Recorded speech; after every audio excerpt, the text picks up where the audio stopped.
We get big guests ready to go. This is America's favorite outdoor talk program. Oh, really? If these guests were fish, they would be lunkers. Nature, children, is where it's at. Hello there. I'm a bass, and I am petrified of Alex Langer's show. Outdoors This Week.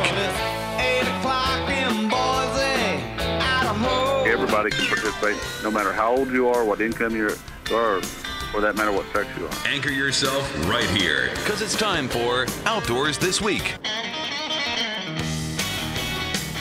Good morning, ladies and gentlemen, und meine Damen und Herren. Welcome to the cabaret of the outdoors.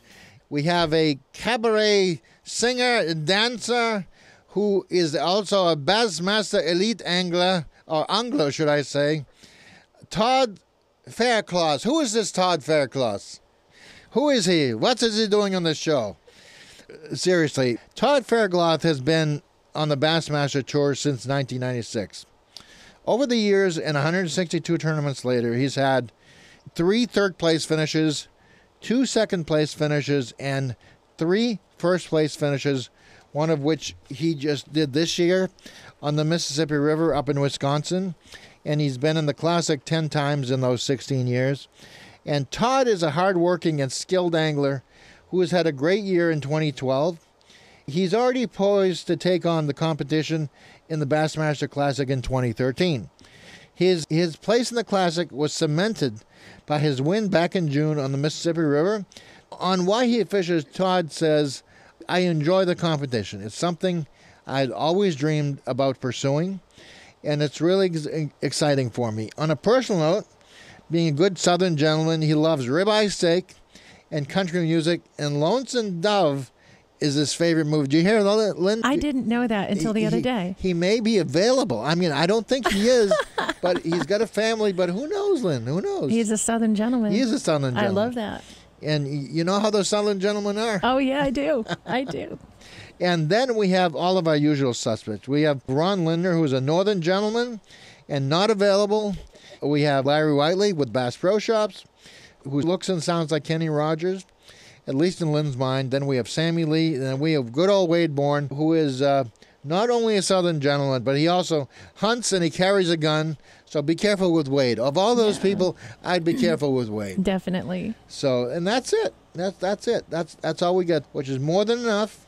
Come on back and join us, folks. We'll be back right after this. Hang tight. More of America's outdoor talk program, Outdoors This Week, after this. Hi, folks. Ron Linder here for Linder's Angling Edge Television. Seen on the WFN network, as well as you can go see us on the web at lindersanglingedge.com, lindersanglingedge.com. You can watch any of our shows or any of the other many video clips that we have available, or go on to YouTube and go under Linder's Angling Edge and go look us up out there as well.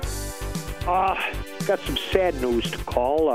My good friend, Paul Growell, who was the inventor of the polar tip-up, as well as many ice fishing items, as well as accessories, was tragically killed the other day by apparently or alleged drunken driver, along with his wife in a road to Wisconsin. His 13-year-old daughter was injured, but she is doing better. She was in the back seat. It's 5:30 in the afternoon. I had talked to him, oddly, at 2 o'clock. I just got through speaking to him, and then we got a call later that evening, and like I says, he passed away, or was killed, actually, and he and his wife, Joanna, were both killed by a drunken driver, alleged drunken driver, 24 years old, at 5:30 in the afternoon. One of the things, Paul was a strong believer in Jesus. He was, I have no problem with that. He's went to a better place, and Joanna as well. My prayers, of course, are for his daughter, who was Paul bought a lot of stuff in China. He spent, he was at China all the time. And he found this orphan girl in China and he went through all kinds of machinations to get her. So he says 13 years ago, got us a baby, got her over here. Joanna wanted her, and she is the survivor of the family now. They've got some older children as well, Ken and Nate, which run HT Enterprises, which sells all kinds of rods, reels, lines, etc. At any rate, she's the survivor, and Paul, it had to be the hand of God that got this little girl. She was an orphan. 13 years later, she's an orphan again. So that's the tough side of the story. Paul's accomplishments were, anyway, he's been said by some to single-handedly brought ice fishing up to the levels it is today, with all kinds of equipment, ideas, concepts, selling.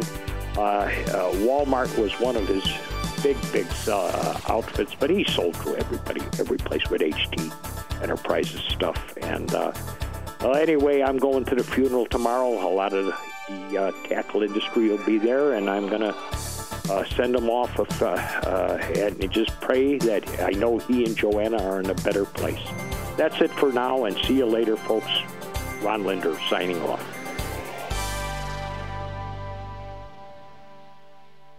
Transition coming up on Bass Pro Shop's Outdoor World. Have you ever wanted to disappear into the woods? Have you ever wanted to tie your own flies, but never taken the time? Have you ever wanted to speak turkey? Then you belong at Bass Pro Shops. Every week, we offer free skills workshops to help you get started. See the store or go to BassPro.com for more information. Bass Pro Shops. Your adventure starts here. September is often the time of year when baitfish transition from deep to shallow water, and bass often follow, and so should you. Clumps of baitfish can be located by sonar. Look for pieces of isolated shallow cover with baitfish nearby. These areas will often hold bass. Exactly how shallow depends on the lake. 15 feet is often a good depth, but that's not a firm rule either. Creek mouths, drop-offs, points, channels, rock piles, and irregularities in a weed line are good producers. Places with current are attractive to bass as well.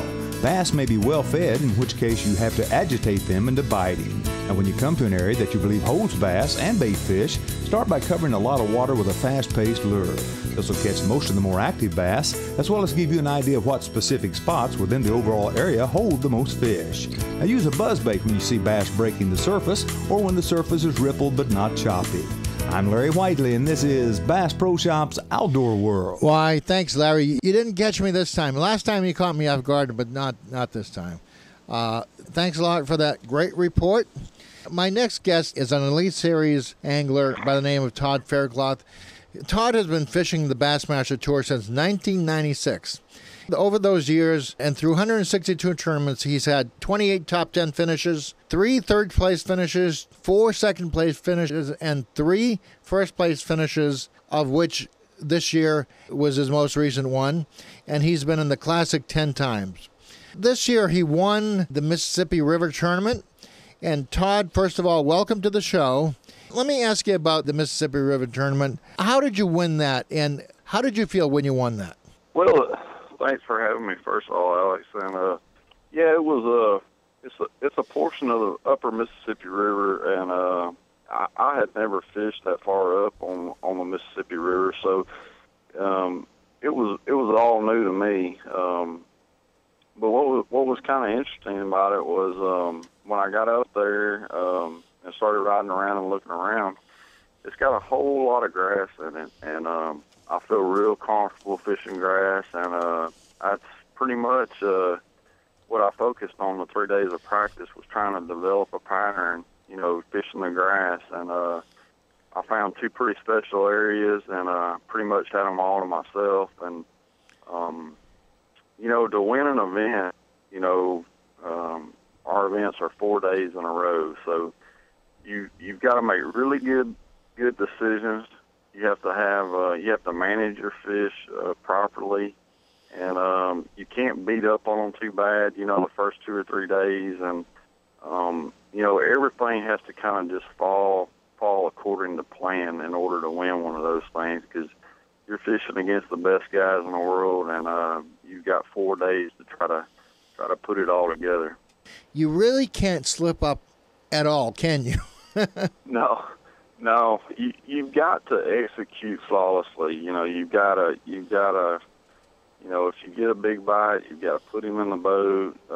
Your timing has to be right. I had one spot there that I was starting on every morning. I'd get me a real good solid limit of fish, and, every once in a while I'd catch a big one there. And from there I would rotate to my second area, and I actually won that tournament, I feel like, the second day. I caught a real big bag the second day, but not necessarily so much I caught a real big bag, but my second area was a real big flat. After I caught that real big bag, I knew I had a really good stringer. Instead of leaving that area, I just expanded on it. I started fishing areas of it that I hadn't been fishing, and I found 2 more key stretches in there that really paid big dividends over, the next couple of days. And I really feel like that decision on the second day is probably what won me the tournament. You said something I don't think I've ever heard anybody say before. You said you managed your fish. How do you manage your fish? Well, it's a lot harder to do if you're fishing in a crowd or you're sharing fish with other competitors. If you've got an area to yourself and you've got, for instance, in that tournament, I had 2 areas to myself. So, if I was sharing that water with another angler or, some other anglers, I probably wouldn't have left my starting spot as early as I did every day. I would have probably stayed there and tried to get as much out of it as I could. But being that there was nobody else there and nobody fishing it, I'd get me a good solid limit of fish. I wouldn't beat up on them too bad. I'd make one pass through them, and then I'd go to my second area and fish from there. But you kind of have to.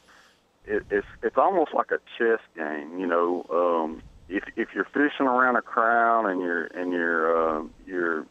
sharing fish with different competitors, your mindset kind of changes as opposed to if you've got an area to yourself. So that's kind of what I mean by managing your fish, and you really got to pay close attention to that. And in order to win a tournament, a lot of the decisions you make are what puts you in first place as opposed to, say, 10th place or just getting a check.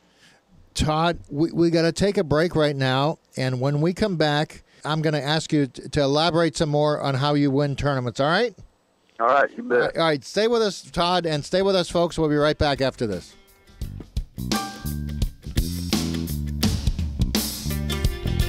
More of America's favorite outdoor talk program, Outdoors This Week, after these messages.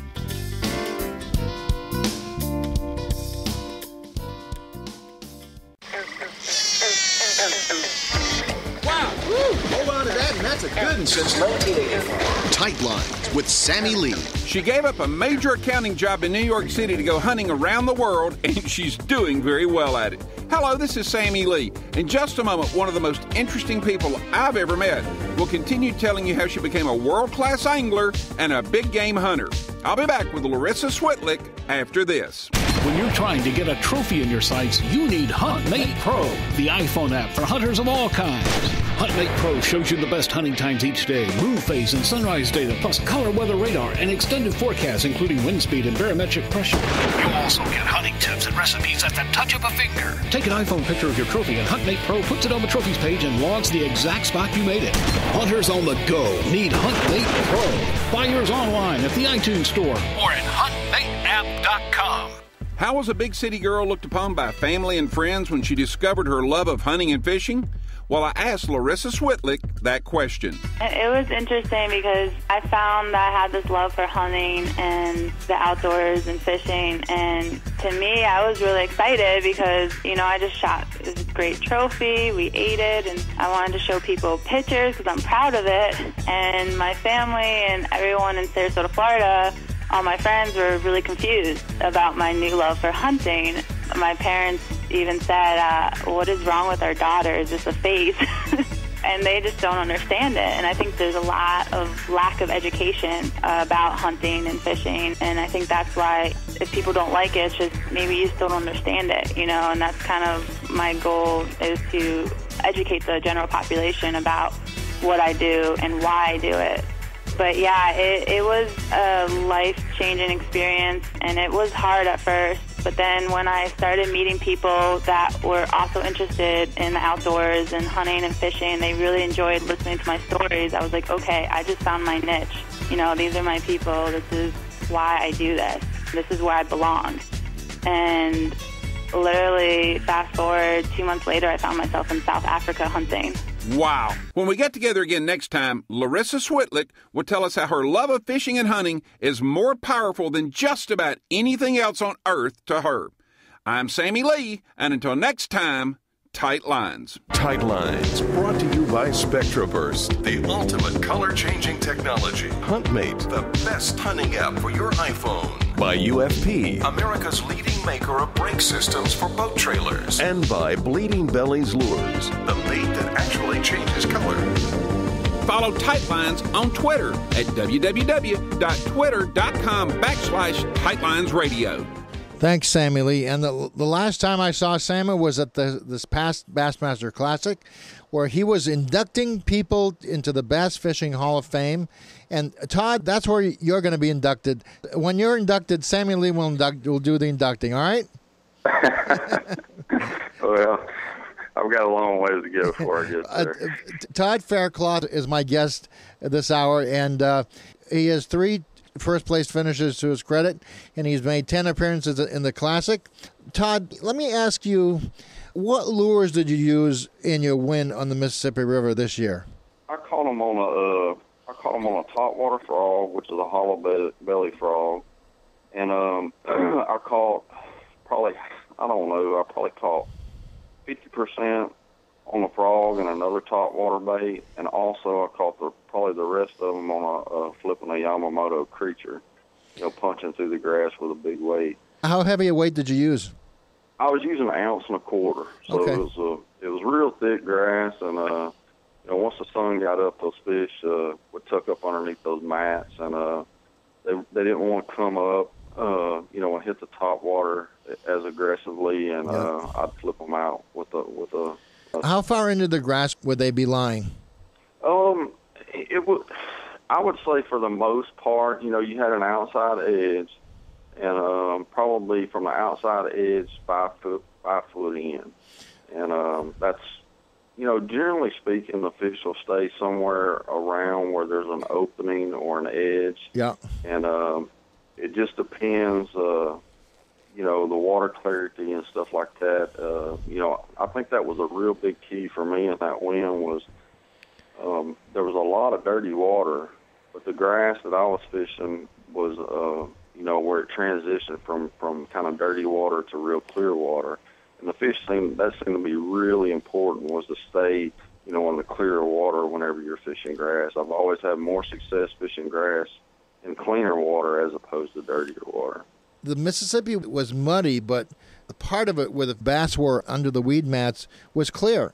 Is that correct? Yes, that's pretty much. They actually had a lot of rain when we were up there, and there was a lot of flow in the main river, so it was pretty dirty out on the main, on the main drag. But when you found the little bays and the backwater deals, you get out of that main flow, you find the cleaner water, and that's where the grass was, and that's where the fish were as well.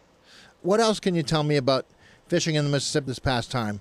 For me, Alex, it was just a new experience for me because, like I said earlier, I'd never fished that upper portion of it, so it's very, very fertile fishery. It's real healthy. There's a lot of fish. The key there is catching, I don't remember exactly what it took to get a check, but the weights were real, real tight, from the top to bottom.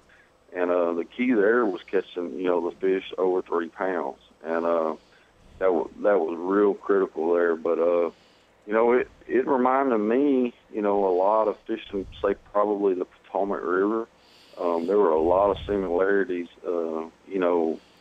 in the Potomac River and the Mississippi River. The Potomac, you're dealing with more tidal influence, but on the Mississippi River, you still have flow, and current, but it's not tidally influenced. But there were a lot of similarities in it. You're fishing shallow, you're going to fish 5 foot or less, and there's a lot of grass in both those river systems. So to me, it was very similar to the Potomac. What state were you fishing in? In Wisconsin, on Mississippi, it was in the state of Wisconsin. Right. Now, the Potomac River, was in Maryland, right there, the capital of D.C. They're on opposite edges of the United States, but they were very similar. There's a lot of Wisconsin and Minnesota that's very similar to the East Coast. I was up there fishing with the Lindners one time, and I said, this reminds me of Massachusetts. This can't be Minnesota. By golly, it was, I know exactly what you're saying. The state of Minnesota and Wisconsin, they have lots and lots of water. It's really a lot in Minnesota. I think probably Minnesota has more lakes than any state in the country, doesn't it? I think it does, actually. Yeah, they're not as big as, our impoundment, say, in the South, but there's a lot of really good fishing up that way. And, when you get into June through August, it's real nice to go up there because you can kind of get away from the heat that it's so bad down here in the South that time of year. How was it this year in the South? Well, we had, on my part, I live right here in southeast Texas, around Rayburn and Toledo Bend. Can I hold you there for a second, and we'll pick it up right after the break, all right? All right, you bet. All right, we'll be right back, folks, with Todd Faircloth and Alex Langer. Coast to coast, this is Outdoors This Week with Alex Langer. I'm hooked on hooking. When you're hot, there's nothing like a good, cool drink of water. And besides tasting good, proper hydration is critical when you're active athletically. This includes walking through pheasant or quail fields. And guess what? You need a drink of water, so does your hunting dog. Now, you can take care of yourself, but your dog depends on you for getting the hydration he needs. I'm Wade Bourne, and this is Wired to Hunt Radio. Today, Craig Lamb says, have some heart and offer your hunting dog some water. Stay with us. Wade will be right back. Cabela's is the world's foremost outfitter for hunting, fishing, camping, and outdoor gear. They offer more gear than anybody, best selection, prices, and quality, all backed by Cabela's legendary guarantee. Shopping with Cabela's has never been easier or more convenient. You can outfit all your needs through Cabela's catalogs, website, and their many stores. Check them out at Cabela's.com. Cabela's, the world's foremost outfitter. Hey hunters, I've been using a product that you need to see. A gun rest so small you keep it in a pocket until needed. When getting ready to shoot, hook it to a tree limb or whatever is available. Why carry a stick? I like this compact concept so much I put a video of it on my website, WadeBourneOutdoors.com, for you to watch. See for yourself why Little Sure Shot has become the #1 selling compact gun rest worldwide. That's WadeBourneOutdoors.com or Google Little Sure Shot gun rests. This is Wired to Hunt Radio. Outdoor writer Craig Lamb of Tennessee specializes on writing about hunting dogs, and he writes from his own experience. Craig owns and hunts with 2 Springer Spaniels. He considers them as part of his family. Now, Craig says when conditions are hot and dusty, it's important for hunters to provide the proper hydration for their hardworking canine partners. One of the most common mistakes that sporting dog owners make is they don't adequately hydrate their dog. If you think about the same time that upland game seasons come in, be it pheasant in South Dakota or quail down in the South, that's also during the football season. And if you're watching a football game during those times, the same times you're going to upland hunt, the first thing that you see a football player, an athlete, do when he comes off the field is drink water. And the same thing applies for our sporting dogs. We normally don't think of carrying a canteen or water for anybody but ourselves, when in all actuality, the dog needs the water more than we do because he is at his peak physical performance. So to meet his dog's needs, Craig keeps a couple of plastic milk jugs of cool, fresh water in his SUV, and when his dogs are running hard, he waters them frequently. He lets them have all they want. He says it's impossible for them to drink too much. And that's today's Wired to Hunt Radio. I'm Wade Bourne saying thanks for listening and get outside. Thanks, Wade, for that terrific report. And we're back. We have with us today Todd Faircloth. I think he's one of the future Bass Fishing Hall of Fame contenders. The question I asked him just before we broke was, how was the summer this year in the South? And Todd, you were starting to answer the question before I rudely interrupted you. Well, last year, Alex, we had a real bad drought, in this portion. We had a lot of rain this spring and filled both of our lakes up here, my home lake, Sam River and Toledo Bend, and they still got a lot of water in them. And we've had some rain this summer. Our lakes are in real good shape. There's a lot of new growth in both our lakes here, from the lakes being so low for about 2 years in a row. You have all this new stuff that grows up. I look for our lakes to be in real good shape for, years to come because of that. When we have those real dry years, we get a lot of new growth in the lakes, and the lake's still up, and we have real good spawn. There's a lot of habitat for the fish to hide in, and as a whole, the fishing is always good here in the summer. It's just a little uncomfortable at times. It's best to go out early in the morning or late in the evening, right, or even doing a little night fishing. That's the way to beat the heat. Well, they pioneered, night fishing was pioneered in the state of Texas, because I don't remember the guy's name, but whoever it was starting to get skin cancer, and he had to stay out of the sunlight. So he started fishing at night, and the rest is history, Yeah, it's really good here under a full moon. Usually is when everybody goes, and it's really good. It's there's usually a little breeze at night, not too strong, and you just kind of get out there and relax, and it's a lot more pleasurable, I guess you would. What town do you live in, Todd?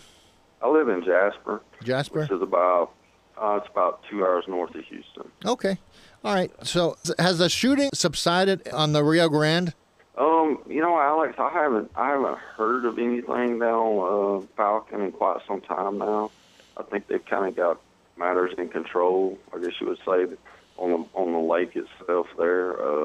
I think there will always be issues along the border there, with the cartel and all that stuff. But I think, the Border Patrol and all has really stepped up on Lake Falcon. And actually, Lake Falcon is one of our stops on our schedule for the next upcoming season. So I know that the lake's real low right now. It would be nice to get a little bit of rain, and I don't think that, but there's probably one usable ramp down there right now. So we're going to need a little bit of rain to help that situation. But from the guys that I've talked to that have been down there, fishing's still outstanding down there, and they're catching a lot of big fish down there. You also like to hunt. And does that help you at all with your bass fishing? I think so. My passion when I'm hunting is whitetail deer hunting. And for me, Alex, hunting, it starts around the end of our fishing season. And it just really gives me, I guess you'd say, old pick-me-up, charge my batteries, and gets me away from fishing for a while. We've been grinding on, fishing tournaments all year, traveling. And right. Come home and just spend some time in the woods with the kids and, go camping and stuff like that. And when hunting season's over, I'm ready to start fishing again. And I'm excited about going fishing again, and it gives me motivation and just kind of gets me away from the sport a while. And that's good for me. It's not good for everybody that does that. A lot of people can fish 12 months out of a year. Yeah. And be ready and go every day at it. But for me, that works best for me. You kind of clear out your brain and recharge your batteries as you hunt, huh? Yeah. And in a lot of ways, hunting's very similar to fishing, especially, targeting big fish and targeting big whitetails. Their patterns and it seems like they're smart. They're a lot smarter, and it seems like they. I guess you would say they're kind of creatures of the same, and you're right. It seems like they think a lot alike in certain ways as well. You get away from bass fishing, but you really don't. You kind of stay in practice. You still have to pattern the deer, figure it all out like that. Yeah, deer. I tell a lot of people, a lot of people ask me questions about, where do I start looking for fish, or what do I need to look for on my depth finder and stuff like that. And when you're out in the woods, or say just driving down the roads, try to visualize, the ridges and the creek channels and the rivers you go across. Try to visualize that as if it would have water over it, and deer travel that stuff the same way as fish travel that stuff. If there's one thing you said today that I think my listeners can grab a hold of, it's that, when you're driving along and you see something, imagine it's flooded. They follow that stuff. There's you have a big deal in deer hunting is fishing the funnels, where the deer funnel through a certain area. Right. The same thing with fishing, that's one of the reasons why bridges and are always so good on any lake you go to is it's a funnel, and that's where the lake will narrow down, neck down at a certain area, and it's just a migration route. And it's the same deal, and you just kind of have to use that common sense and common knowledge and just kind of put that together. Todd, thank you for being with us today. I really appreciate you stopping by, and good luck on the trail, wherever it may lead you, and come back again. Would you do that? I'll do that, Alex. Appreciate you having me on. All right, Todd, take care. And folks, thank you for joining us on Outdoors This Week. We'll talk to you next time. Bye-bye.